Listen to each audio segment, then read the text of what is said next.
Coucou tout le monde, je vous retrouve aujourd'hui pour une nouvelle recette. Il s'agit de la recette des panini, donc 100% homemade au Thermomix. Donc pour cela, on aura besoin de 500 g de farine, 150 g de lait, 150 g d'eau, 10 g de sucre, 10 g de sel, 20 g de levure boulangère fraîche et 10 g d'huile d'olive. Je commence cette recette en mettant 150 g d'eau dans mon bol, ainsi que 150 g de lait, 10 g de sucre pour activer la levure et 20 g de levure boulangère fraîche. Je ferme mon bol avec mon couvercle et mon gobelet doseur et je programme 2 minutes à 37 degrés, la température idéale pour la levure, vitesse 2. Voilà, mon levain est à présent prêt. Donc là, je vais ajouter les 500 g de farine.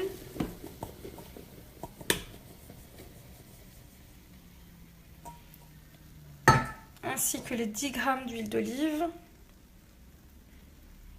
Et enfin, pour terminer, le sel, 10 g également.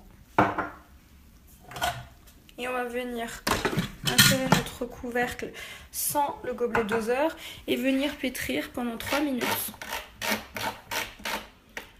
Donc fonction pétrin.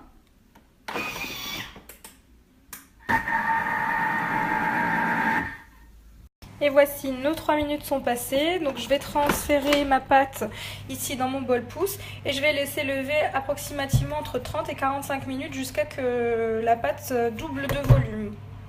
Donc vous pouvez voir, elle est bien souple. Voilà, on va la laisser pousser. Pour notre pâte à panini, donc vous pouvez voir, elle a bien gonflé. Donc je vais la dégazer, former une boule et la diviser en 6 pâtons. Donc de poids égal afin de former mes panini. Voilà, j'ai façonné donc mes 6 pâtons en boule, donc de 140 g. Et maintenant, je vais vous montrer comment façonner des panini. Pour la suite, donc sur un plan de travail fariné, vous allez venir prendre votre boule et la baisser de cette façon, donc en long, pour lui donner la forme d'un sandwich, comme ceci. Et ensuite, vous venez l'arranger avec vos mains de façon à avoir la forme désirée, comme ceci. Et ensuite, on viendra déposer sur une plaque de four préparée de papier cuisson.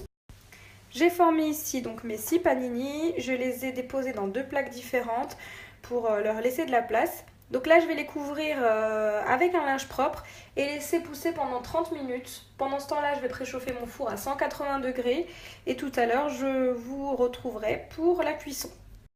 Nos 30 minutes sont à présent passées. Je vais enfourner dans un four à 180 degrés pendant 10 minutes. Donc le but de la cuisson, c'est vraiment pas de les faire cuire sur le dessus. Donc le but, c'est vraiment d'obtenir un pain blanc, juste cuit à l'intérieur et en dessous.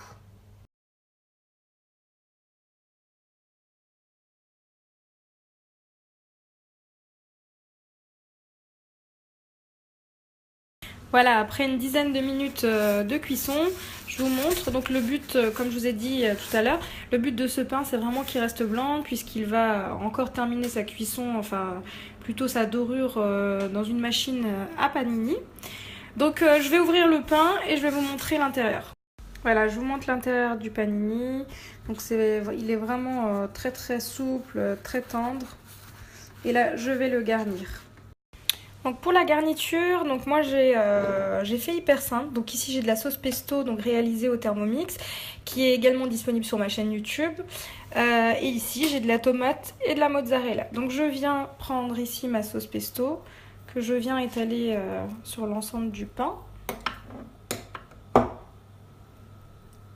Vous pouvez bien sûr garnir vos panini comme vous le souhaitez avec par exemple du blanc de poulet, de la dinde fumée, des choses comme ça, ou au thon, ou comme vous le souhaitez. Je vous donne juste une idée. Voilà, ensuite je viens mettre donc une rondelle de tomate avec ici de la mozzarella di bufala. J'alterne, voilà, et je viens pour ma part rajouter un petit peu d'origan. Et je reviens donc fermer mon panini et le mettre dans une machine à panini chauffée. Voilà. Et le résultat dans quelques secondes. Voilà, après quelques secondes, je viens le tourner en horizontal et je vais laisser à nouveau quelques secondes et ça sera prêt. Je vous montre à la découpe ce que ça donne.